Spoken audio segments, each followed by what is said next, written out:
the thing that Max and I always say is like, if you're on a sports team and you're not carrying your weights, what kind of man are you, really? So why would that be acceptable in your house to have your wife just kicking your ass in terms of like, carrying the load? Getting it done. Getting it done, yeah.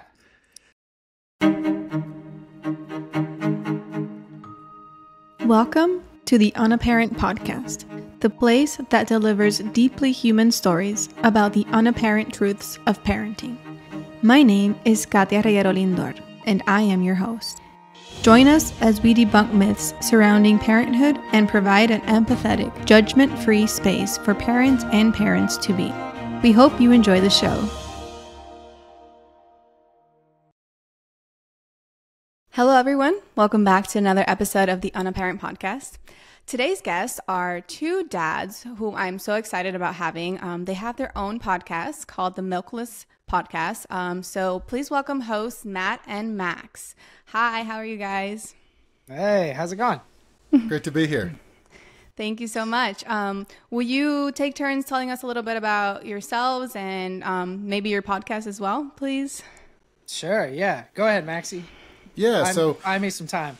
All right, cool. Well, yeah, I'm good freestyler, and Matt's the one that's very well spoken. So I kind of just throw the big jumbled mess, and Matt cleans it up. So basically, yeah, Matt and I are really good friends in college.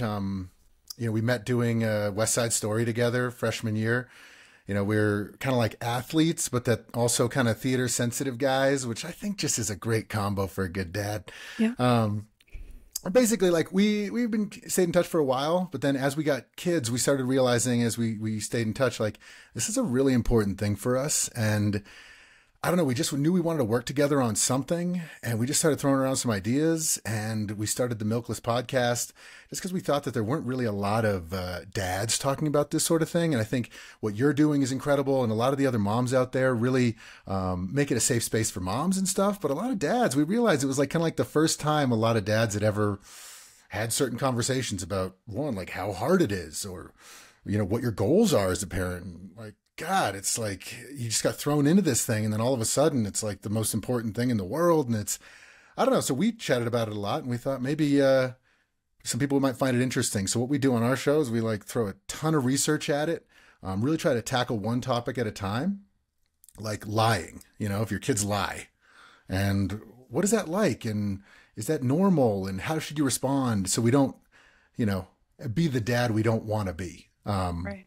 But Yeah. I think that normal is a question that a lot of parents in general are asking themselves all the time. Whether it's like, is this behavior from my kid normal, or as a dad, is it normal to feel this like kind of tricky conflict sometimes between wanting to practice gentle parenting, but wanting to feel, like a dude. And so I think because so many men are doing that by themselves, really just kind of siloed away and not seeing the experiences of other dads, there can be a lot of like, am I crazy? And so we just kind of wanted to normalize all of that, and really, we both care very deeply about being good fathers, but I make mistakes daily, if not hourly. And that's also something that we want to be really, just kind of open about, even when it's a little bit uncomfortable. Max came from a background. Max is kind of a lifelong entrepreneur, like from his first snow shoveling business when he was in middle school to, growing a really big tech company. And then my background is as a writer and a filmmaker, directing a lot of documentary series, and then writing some films. I wrote a bunch of films. Some of them got made, some of them were successful, like in that like decreasing order. But the film world kind of got weird. It got harder and harder to feel like you were telling long form stories. It just gets pushed more and more towards short. So the idea of a podcast and really being able to like explore these ideas in depth has been really exciting for both of us. And then I'm speaking a little too soon, but we got our first children's book, which is a book that I wrote. I had a draft, and then I didn't have anything to do with it, and I showed it to Max, and Max read it to his kids that night and interviewed him about it and sent it to me, and then Max spent the next 6 months teaching himself to animate with AI tools. And so now we have this book that we're going to release in like a couple of weeks. Wow. Yeah. So that's kind of our background and how we got to right now. That's super cool. I might have to talk to you guys later about the children's book. That's always been something that's crossed my mind, you know. So you guys go back from college, right? That's what you said? Yeah. Yep. Yeah. That's so Sure, cool 18. that you guys have been able to just navigate this dad world sort of together. And as you said, I think it's a little bit more normalized nowadays for moms to have this sort of community safe space where we kind of talk about the difficulties and the joys and all of the good and bad of parenting, right? And that's why I think what you're doing is so important, because I see a lot of dads wanting to be good dads, and maybe they didn't have the example with their own dad, maybe they did, but having friends whom they share the same values when it comes to parenting, I think that's just so beneficial and enriching for men to have that as well. So I commend you on this podcast and what you're doing for all dads out there. So I have listened to a few of your episodes, and I really like how you mention and like make this distinction about dads who really are invested in their children, you know, even though American media sort of portrays the American dad, like the stereotypical one, as sort of out of touch. And if they are really hands-on, they're sort of the emasculated version of a dad. And I find that that's just so untrue, and that stereotypes really needs to be squashed, right? Which is what you're trying to do. So when you see those portrayals, what runs through your head, or in what ways are you challenging that? So it's funny. Every time I see that portrayal, I have an argument with myself. So there's one part of myself that says, look, the friends that I have in my life, I'm really fortunate to have really great friendships. I mean, that's the foundation of our podcast, was one of those great friendships. And so there's part of me that's like, that's not the dads I know. The dads I know are like reading the books, they're showing up, they're doing bedtime, they're, you know, really, really trying as much as they possibly can to carry their weight. And then there's another part of me that knows that there's still plenty of dads out there that are Homer Simpson, that, you know, that are kind of checked out and buffoonish in that way and are kind of earning us that reputation. So the thing that Max and I say is, like, if you're on a sports team and you're not carrying your weight, what kind of man are you, really? So why would that be acceptable in your house, to have your wife just kicking your ass in terms of, like, you know, carrying the load? Getting it done. It done. Yeah. Yeah, I mean, I think it's just like, I think it's a new space for dads, where we talked about it on episode 1 of our podcast, like, yeah, like back in the day, it was this 1950s dad who wasn't really there. Then, you know, you have the dad from Modern Family that's just so emasculated. I think we like extremes as Americans. Like, we like to put things in a box, and there isn't really a lot of space for like a nuanced dad that is still like a man and is masculine, but also like cares so much about their kids and loves them so much, and like reads books and is sensitive and can cry at watching It's a Wonderful Life, but then also can lay down the law and, you know, have a little discipline in the home, meaning just structure, not be a total pushover. So I think that it's an interesting space in there that we're trying to kind of bring some light to, because I think that's where 75-80% of dads kind of end up. And then I think what the worst part about it, when I see it, like Katia, you said, what do you feel? I didn't feel it at first, but the more research we've done into this, I think it just really sets the bar so low for dads. And we're talking about those good dads. I think that Matt and I were good dads before we did Milkless. But if you follow the journey through our first few episodes, we were kind of still screaming at our kids kind of often. And I think I was better than 70% of dads. But still, there's so much growth to be had. And I think that when you see that like lump of a dad, Homer Simpson, Peter Griffin, it's like, man, I'm just such a good dad. When you look at all the moms out there that have to like shoulder the entire workload of the entire family, the dad that just shows up a little bit, does bedtime once a week, washes a dish. Wow, that guy, he's amazing. When really we talk about how we can, you know, who do we want to be as dads and as co-parents in the situation. And where do you want to set the bar, right? Where do you want to like redefine that? Because as you said, I think it's so normalized for the bare minimum to be expected of dads versus, you know, a mom. If a mom was expected to do that, she'd be like a terrible mom, right? And we don't get celebrated for changing diapers and doing, you know, all of the basic necessities that you do as a parent. And yet many times you see dads being celebrated for those things, which again, we go back to the lack of nuance, as you say, you know, things in this culture seem to be very like black or white, and there's no gray areas where you can celebrate the dad that is doing these things, right? You have to start somewhere. And so it's like, yeah, we can celebrate that, and we can also ask for more, right? As moms, as women, from our partners or co-parents or whatever our situation is, right? So I really, really love the fact that you guys are kind of raising the bar for all dads out there, right? And, you know, men who are listening to you, maybe who aren't dads, now have a bar, they're starting at a higher place than maybe you had started, or, you know, and most probably men have started. And at least, I mean, I'm Puerto Rican, right? And in Hispanic culture, I see a theme, right? That's like the woman many times perpetuates this kind of bare minimum dad, because we do everything and we don't expect them to do more. And that's something that I'm also trying to just redefine in my own family. And just from the very get-go, I set my expectations before becoming a mom. I was like, I will for sure go into this as a co-parent. I am not going to be the default parent at all times for everything. When you're home and available, we're going to be co-parents, right? Then you become a parent, and then you know more about what that takes, right? So there's a lot more specific things that you need, and just so much goes into it. So part of me as the woman, like not assuming that he knows what I'm expecting of him, I have learned that I really have to verbalize what it is that I need from him. And he's very happy to help. And I mean, I don't want to say help, but like he's very happy to be that dad, right? And so again, sometimes they need a little guidance. I say they as in men in general, but obviously some more than others. And more often than not, you know, men are really willing to be that dad, but the expectation is so low that why would they change that, right? If we're not expecting it of them, if they're not going out of their way to kind of find ways to be more hands-on and better.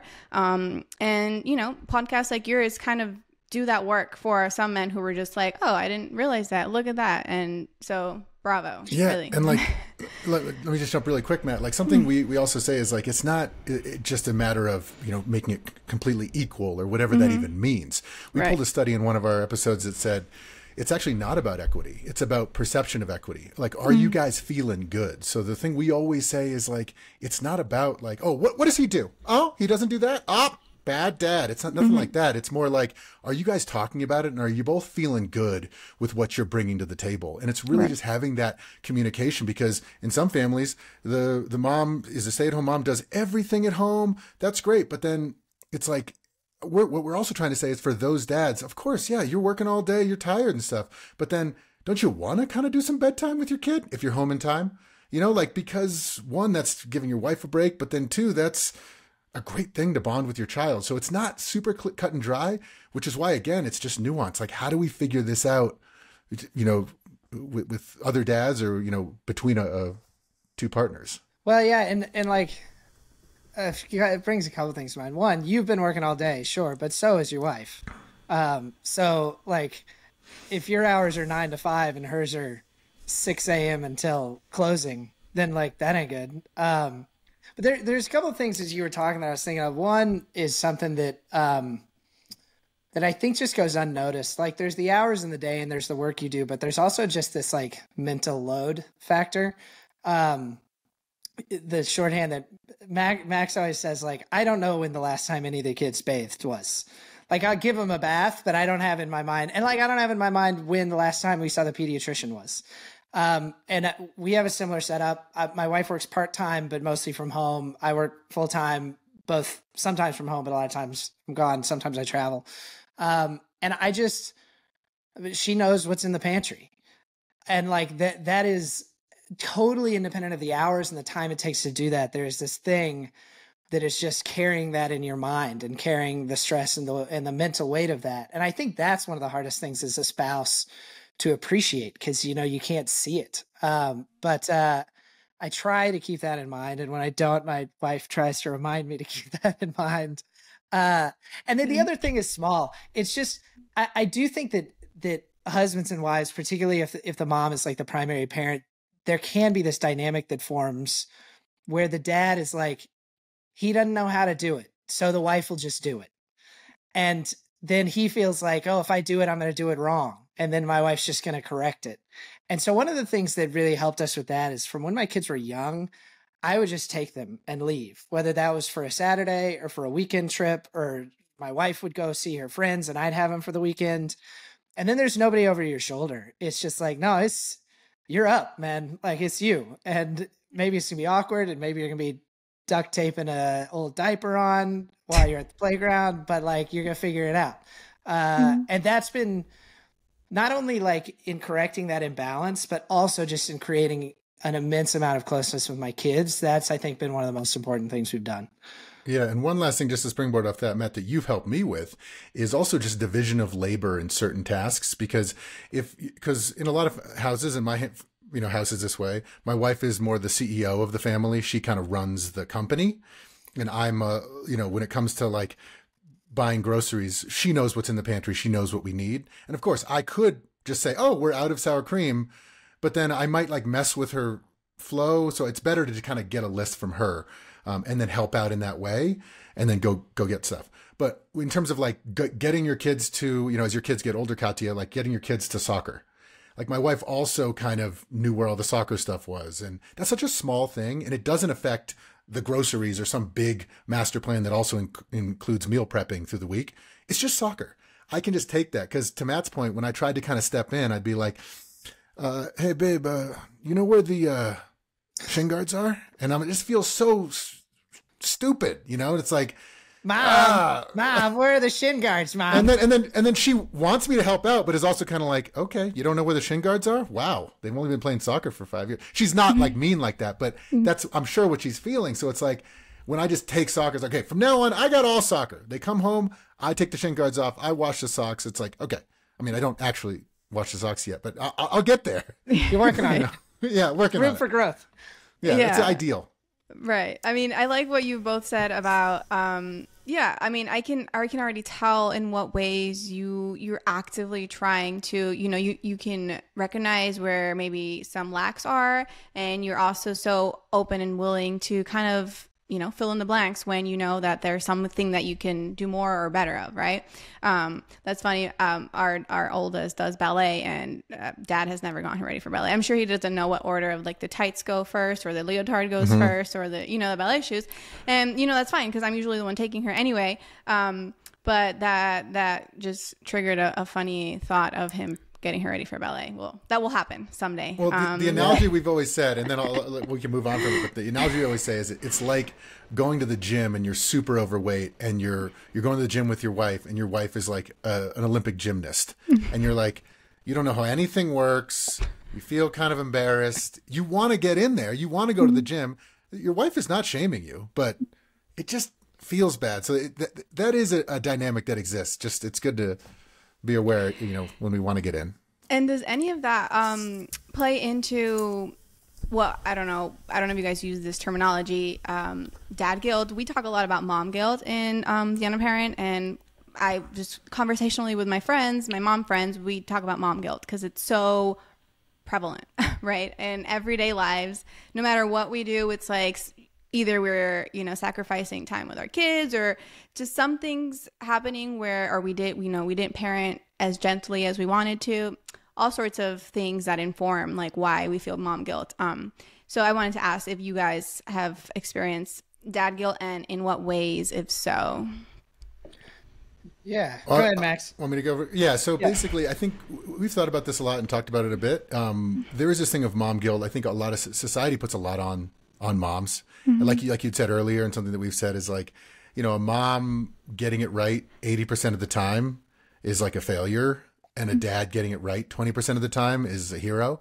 So I think that, first of all, we're just kind of set up for failure, or moms are set up for, internal anxiety failure, in the sense that the kids stayed up too late. They're tired at school. You're picking them up at daycare or something. And then the daycare teacher said, well, your daughter was pretty tired today. It's like, oh yeah, she went to bed late last night. It's like, because you were out at a party till 8:30. And it's like, my wife feels kind of bad about that, gets that guilt.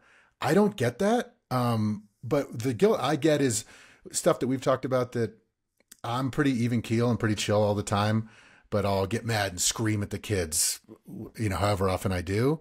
And I usually feel bad about after that. But Matt helped with like a nice little study that's like, as long as you really have the repair figured out, where you are apologizing, at least for me, I feel super bad the minute I cool down and feel awful, then go right in and try to repair and try to make sure it doesn't happen again. But yeah, it's I think it's less of a thing. I think you're right. I mean, I think that, like, Max, you hit it. I definitely feel dad guilt. I feel dad guilt at the mistakes that I make. I feel dad guilt when I have to leave to travel for work. There is that, like, I always feel like I'm either not doing enough to support my family or not spending enough time with my kids. But I think that all of that is internally imposed. I think if anything, from externally, dads get reinforcement, whereas moms just get like more bullshit heaped on top of what they're maybe already feeling. I have found, and this is like, I don't know if this is, it's very kind of culturally stereotypical. It also feels very primitive. Some of the times that I felt the most massive guilt is, but I work in film, and so my work is very project-based. So you'll have a TV series, and for 4 or 5 years, you're like rolling in it and got nothing to worry about. And then, it takes 2 years to get the next series going. And so it's not the like same kind of consistent paycheck that you get if you just got a job.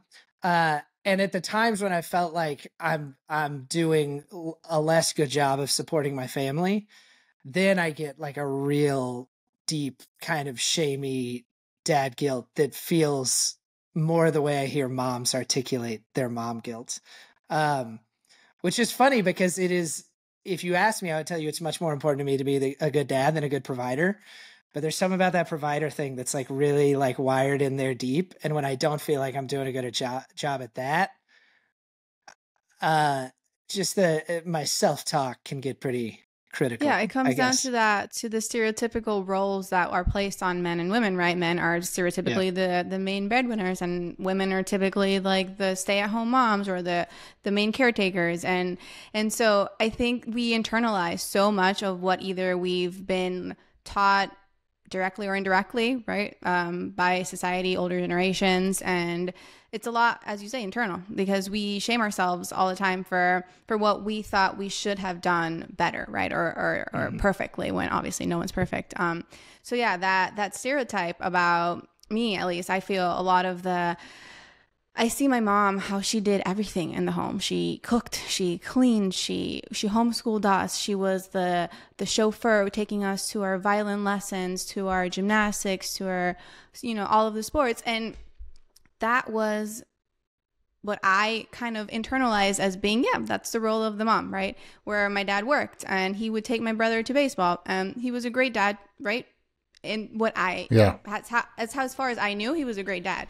And now that I am a mom and a spouse, I see how little was expected of him actually when it came to like raising us, right? And how my mom just took on so much. And so even though I can intellectualize that, I want to like squash that, I'm like, I feel shame for like, oh my gosh, I don't do as much as my mom used to do, right? I have more privilege than we did growing up. And so I can afford people to clean my house for me. I'm not doing that portion of it.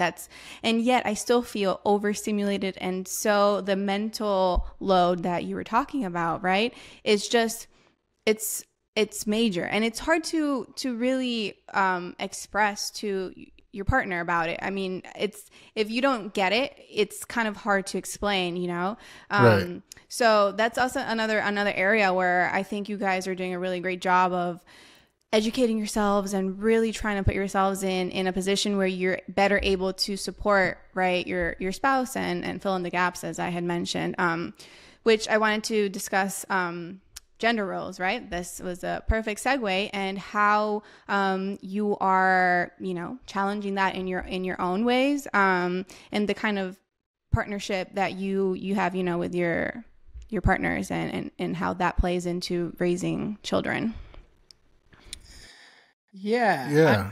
I mean, I think I was lucky growing up. My mom was a lawyer. My dad would be the first one to tell you that she's smarter than he is. He's like, he is very natural with people. So they both got their own kind of intelligence.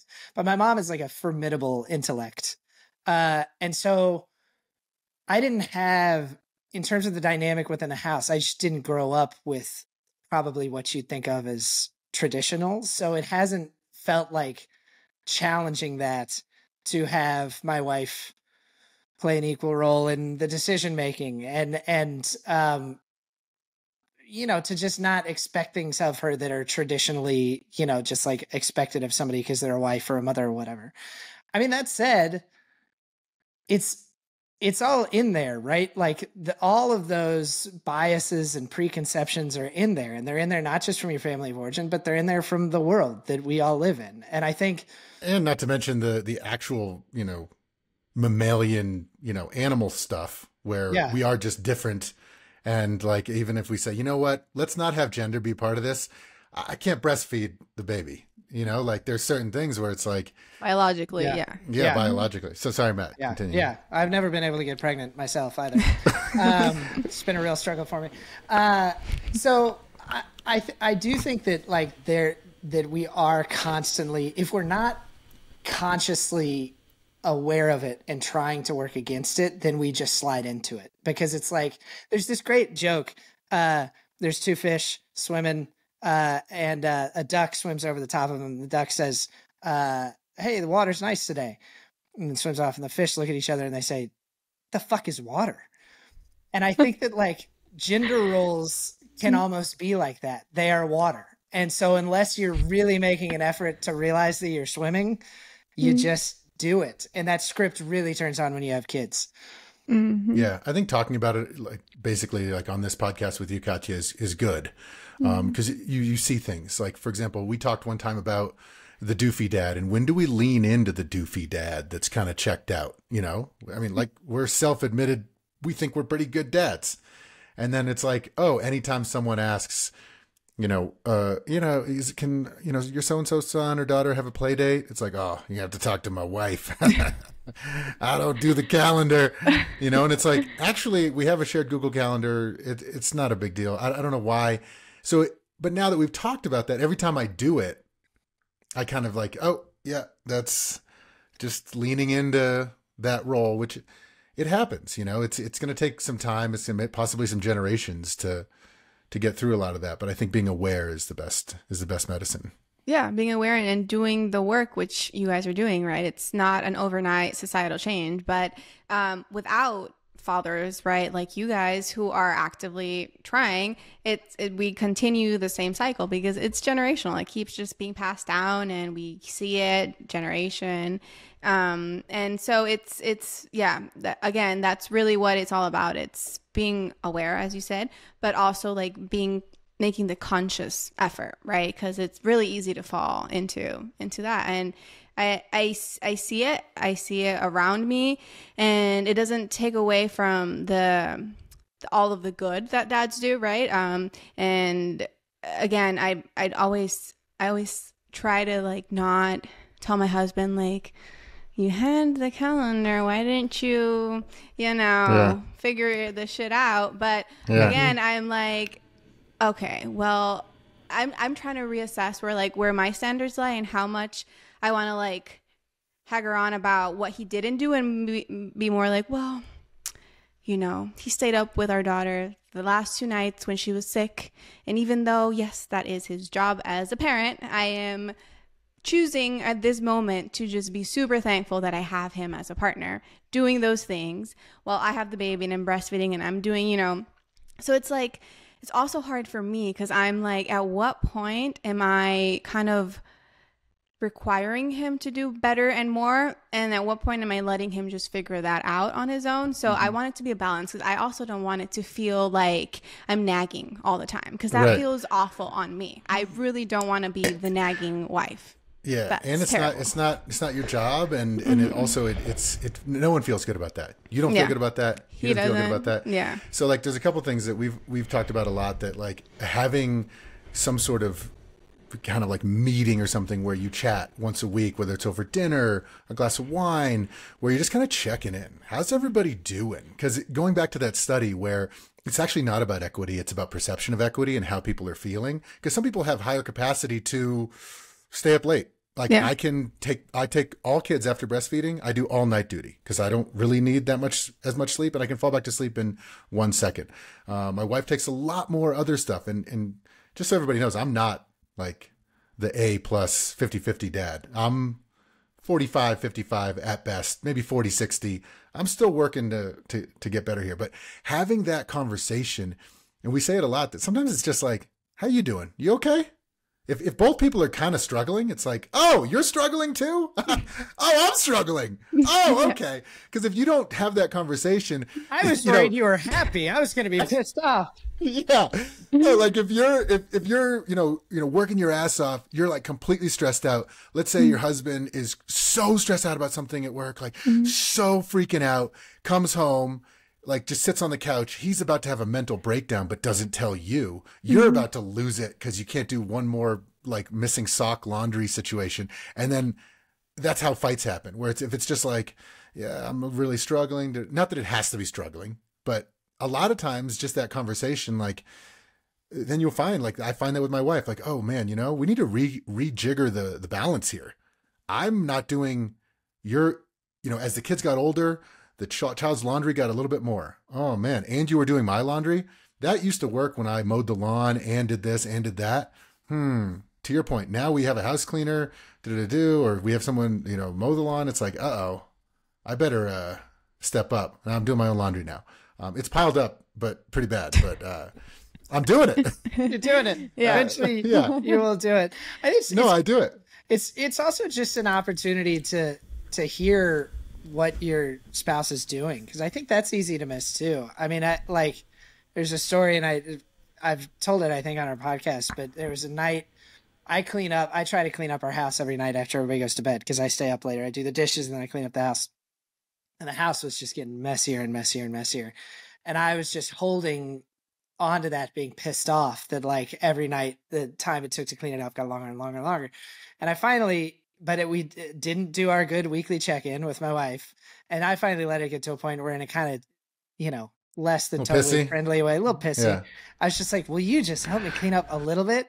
And my wife goes, I was going to ask you the same thing.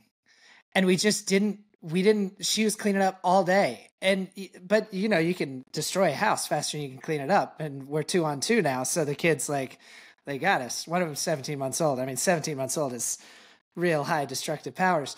And so we were missing the fact that we were both actually working really hard on this thing. There was just a lot of work. And as soon as we had that moment to see the work that the other one were doing, the work was still there, but their resentment was gone. Right. Yeah. No, that's huge. That's been definitely a learning curve for me. 'Cause I've always felt shame, like, asking for help or admitting that I am struggling, right? Or admitting that, like, man, the load on me right now feels very overwhelming and I am overstimulated, right? And being able to kind of eliminate that component of shame and just being open with how I'm feeling has been huge in him realizing, oh, okay, so this is where I need to kind of like step in a little more right now. And see, it's not out of ill will. It's kind of like lack of communication will obviously lead to some disagreements and issues. And I can't assume that he can read my mind. And so, yeah, that's been really big. Also, good lesson for me, and it's a work in progress for sure. Yeah. And one other thing, Katia, that you had said earlier, and you just kind of touched it again there, is like, I think you also, you compare yourself to your mom I think a lot of moms do this. My wife does it. Oh man, they also didn't have Instagram or TikTok, like basically making them feel bad all the time. Like, oh, you yell at your kid, like don't shame them. Blah, blah, blah. Yeah, obviously don't shame your kids, but I'm sure that our parents like shamed us all the time, or like, oh, don't, oh, you got to do tummy time. If you don't, don't do tummy time, you got to do this, you got to do that. All these things we have to do, and we're doing, I think, a lot, quote, more. Even if you have someone clean your house, the burden on parents is enormous, because we also know all these developmental stages, like, oh, you make sure you hit this, make sure you hit that, like don't put your kid in front of the TV too much. I mean, a lot of parents 30 years ago were smoking cigarettes, maybe not 30, 40 years. I mean, they're smoking cigarettes, and their kids in front of the TV. Yeah, it's like that.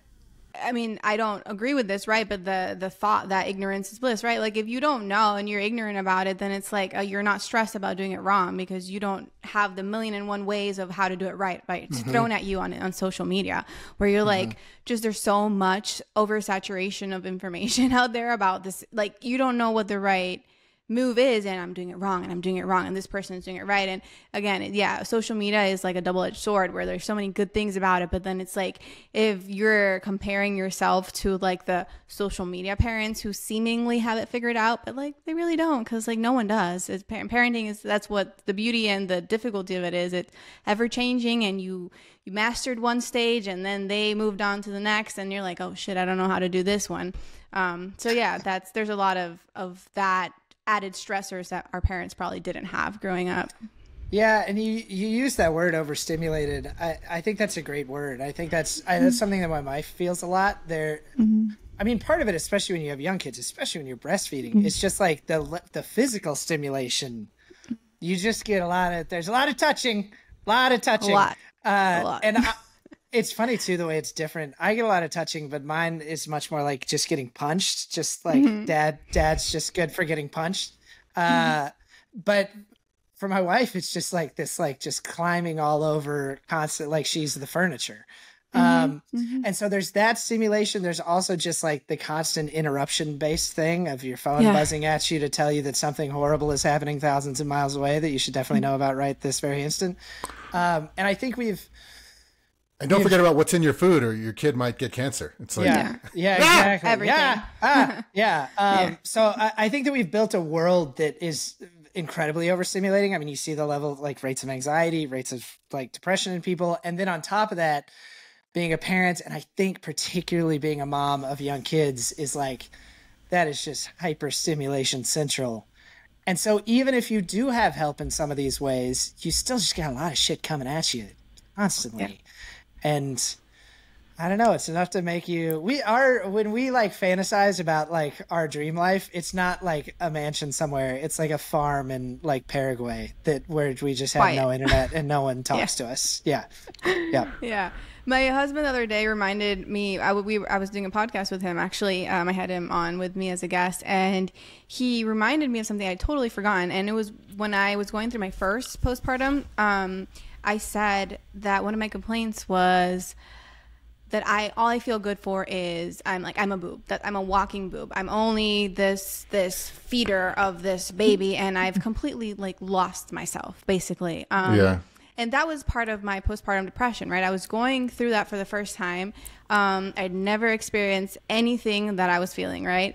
And he'd never been through it with anyone either. So we were both kind of like scrambling and not knowing what to do. And thank goodness I got a therapist like a month postpartum, and I was like, this saved me really, and helped a lot in our marriage as well. Just navigating how our relationship changed from being a couple to now being a couple with children, right? And you guys mentioned that in one of your episodes about how when you became parents, you felt like you lost yourself. And moms talk about this a lot, because since the moment, we become pregnant, it's like our bodies are no longer ours. And, it's a little bit more of a tangible losing yourself for women. So I'm curious to hear a little bit more about when and how you two realized that you were losing yourselves, and how did you like reel it back? Yeah, I mean, I can jump first. Just like the thing where I remember saying to a lot of people who just had a kid, something I wish I knew, is like they always say like, oh yeah, it's going to be hard. It's going to be, a lot of sleep. You're not going to have a lot of sleep. And I was like, yeah, but I'm pretty good at stuff, so don't worry about it. Like my wife and I, my wife and I, we're pretty tight, and like I'm super pumped about being a dad. I cannot wait. It's not going to affect us. We're going to just ace this thing. And I remember just thinking, this is horrible. The first couple weeks, just like the lack of sleep, the baby, like not as, I mean, we thought it was so cute looking back. I mean, newborns, come on, they're like aliens.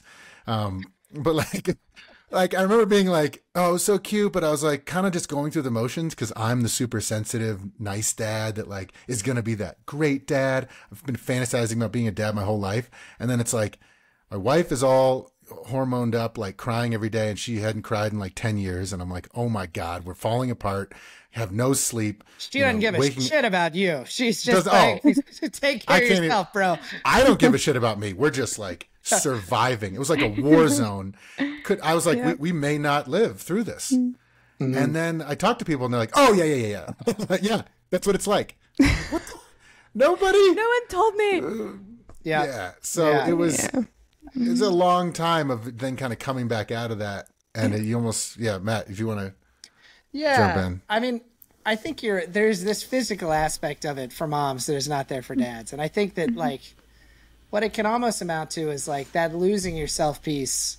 I think that can almost be a choice for some dads, whether they want to do that or not. And it's not really a choice for most moms, whether you got to go through that process. To me, the way I've thought of that process is that I used to be in the center of my own universe and now I'm not.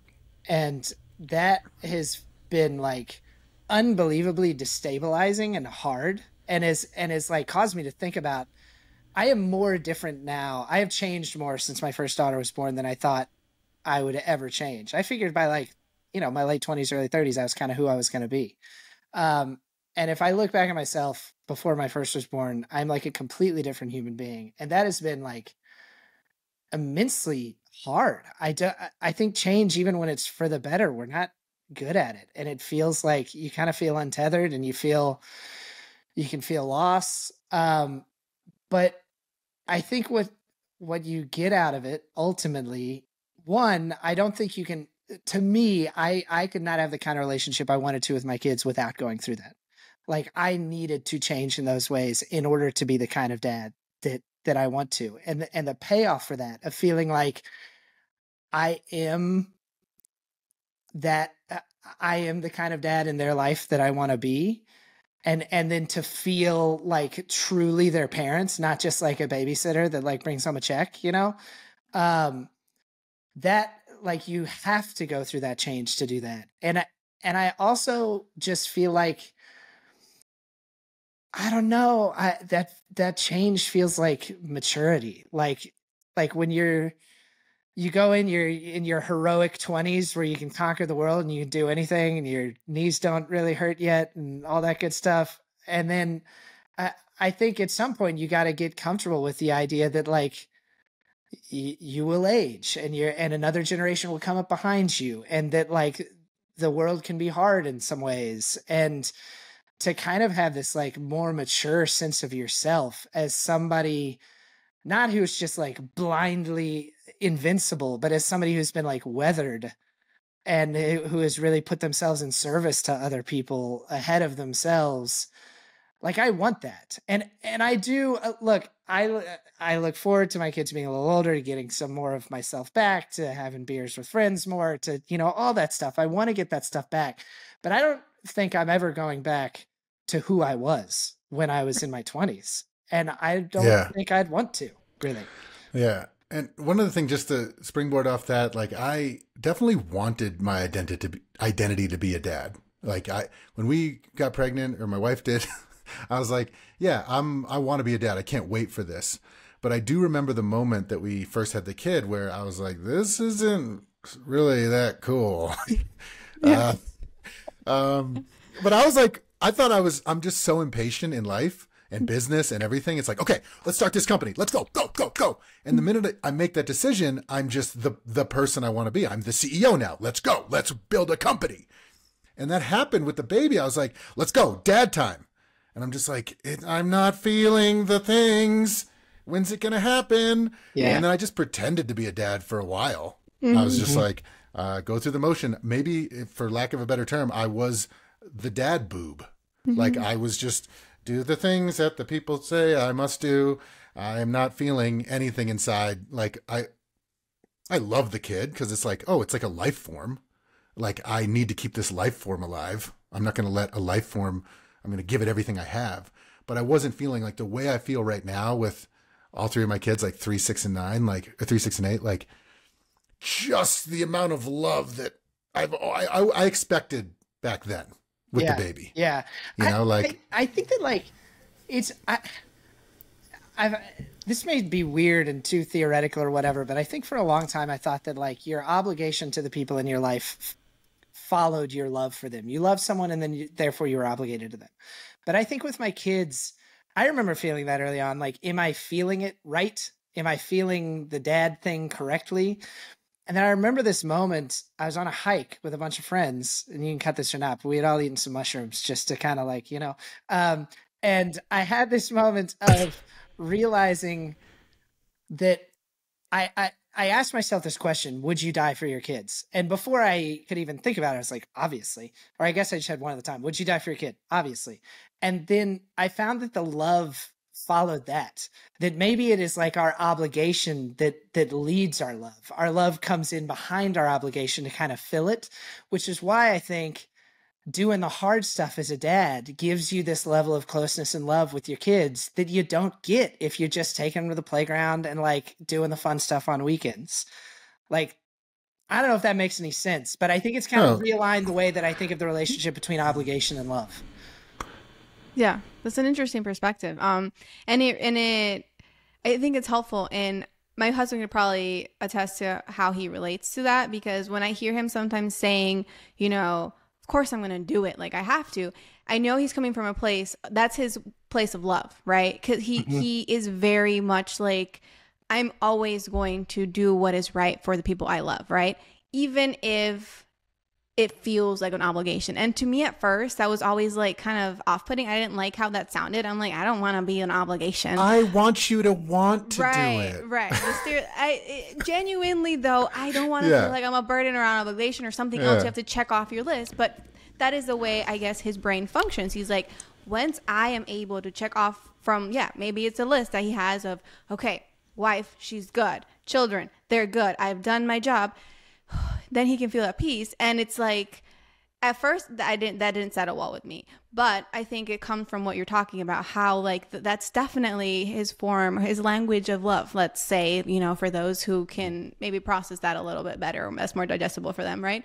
That's the way he, expresses his love. And it's fine because he gets the end result is there. He's expressing his love, his affection in his own way, and that's the way he describes it. So yeah. We're boys, we're simple. It's just like, do it, like I did what I was supposed to do. And but like, that's not for us. When I get to the end of a day and feel like I did what I was supposed to do and I took care of all the things I was supposed to take care of, that's not a small thing. That like makes me feel good and makes me feel like a grown-ass man, which is a term that Max and I use a lot. Like, we want to go out in the world feeling like a grown-ass man. In a pretty profound way. That's key. It's once you feel fulfilled in what you've been able to accomplish, you feel like a full person. And that's something that as a mom, I'm trying to figure out all of the things that can fill my cup to feel my best version, right? And so that's kind of what you're saying. That's how you feel like you've accomplished being your best version today, right? Maybe tomorrow it's doing another set of things, but that's what that was at that moment, right? Yeah. So sort of to wrap things up, I so appreciate your time. I want to ask you one last thing. So in this terms of, how we've kind of already established that moms go through a lot of this metamorphosis, if you will, of kind of losing themselves, and it takes generally a really long time, or what feels like a really long time, to kind of find that just that complete fulfilled being, where you can separate being an individual, being a woman, from being a mom. And I found that I've required a lot of my husband's support in that, right? So what is something that maybe from personal experience or advice you can give for all of those partners, dads, or, you know, any partner to support their spouse in that way? Yeah, I'd say just right out of the bat, right out of the gate, that there should be no should. I know I just said should, but there should be no should. There should be no should, meaning that, like, let's say you're a stay-at-home mom. Let's say you had a career before, but maybe the finances don't make sense because daycare is so damn expensive these days that you'd literally make an extra $10 a month because of the day. So it's like, why do the daycare, right? Well, who cares? Or what if you subsidized it? What if you actually put your kid in daycare or preschool and it costs you $10 a month, costs you $100 a month because your salary doesn't cover it? If that's what you need for your mental health, I think that should be supported. And I think that only comes through these conversations between partners where there's not like keeping up with the Joneses, or, you know, even if you have a you know, someone in your family, a relative who's like, oh, you're gonna go work? How much is, oh, you're putting your kid in daycare? I remember when I was a kid, I watched all the, you know what I mean? Like, there is no should. Yeah, Aunt Peggy. No one wants to hear your shit, Aunt Peggy. You're not coming to Christmas next year. But, you know, so it's like, I think you're sitting down thinking about who do you want to be to your kids over time? Who do you want to be for yourself over time? What are those things that fill you with joy? Like Matt has a weekly tennis game that he plays with another guy. Like that, he needs that, you know, like what do you need? And there is no, this should happen, or you should happen, or this husband helps out, so you should help out in this way, or this mom does this and she does all the laundry, so you should. There just is no should. It's like divide and conquer, make sure everybody's feeling good, and then just keep checking in. And that you cannot mess this up as long as you're talking, both being heard, and providing a loving home for the kids. Like there's nothing else. Yeah. Yeah. The biggest thing I think one of the hardest things about raising kids now, like everything about the way we live is pretty modern, is pretty recent. Like for most of human history, we raised our kids in like hunter-gatherer groups where you didn't have your own house. And like if the kid needed a breastfeed, there were like 12 women like who all had known each other since birth, who were available. Right. We just used to do the village. Yeah, exactly. The village. And we really don't have that. And, we really don't have that. And I think it makes it very hard on parents. So I think that, to me, one of the biggest things for feeling like I still have pieces of myself that are me, that aren't just about being a father, it's been friendships and relationships in my life. And I work really hard on those. Sometimes I'm quite frustrated by other people's not feel like, especially my friends without kids. I'm like, dude, I know you're sitting at home playing fucking Halo. Do not flake on me tonight. Do you know how hard it was to organize this? But I think that I have also really tried to support that for my wife. Like not just if she comes and asks me, but to like actively say like, hey, this weekend, I think I'm going to take both kids for 5 hours somewhere if you want to go see a friend, or if you want to just like have a bath like for a long time. But to really particularly focus on like, how can I try to encourage, support, create time and space for my wife to have relationships in her life that aren't just about being a mom. Right. And also we've said before on our Losing Yourself episode that there are times where maybe you are just kind of in the trenches. Young kids under 2, you know, it is kind of like, it's hard to keep your tennis going. It's hard to keep your playing guitar going, these little hobbies that we have. But just the thing to remember is, as long as we're staying in touch with our partner, it's like those can come back. It's like, if you're not having that dialogue, like, hey, what should we do next? Like, hey, babe, you know, we used to be in a volleyball league in our 20s. We haven't played volleyball in 12 years. The kids are a little older now. Mm-hmm. Should we? Let's see if there's a volleyball league. We can play together and get a babysitter. You know, like just having those, because otherwise we'll forget. And you get into that zone where you have a 2-week-old, 2-month-old, 2-year-old. And then the next thing you know, it's like you got a 22-year-old and you're still like, you never recovered. You never got the tennis game back. You never played volleyball again. You never went out and did a pottery class. So it's just knowing that like, it gets hard, but then it gets a little easier again as the kids get older. And, you know. Yeah. The other thing is just a PSA for the dudes. Like, if you do this stuff for your wife, like the return on investment there is good. Like you will like your relationship with your wife more if you are actively doing this stuff for your wife. It's also a little self-serving because, you know, you want to get your marriage back a little bit too, which is like, that's a big piece of what is, at the very least, it's going to change. Your marriage changes massively when you have kids. And I think a lot of marriages really struggle, particularly through that early kid phase. I wouldn't describe my wife and I as having, like, our relationship as having suffered, but it's different. And we've had to be like, okay with a lot less like supporting each other moment to moment and being, all about each other, obviously.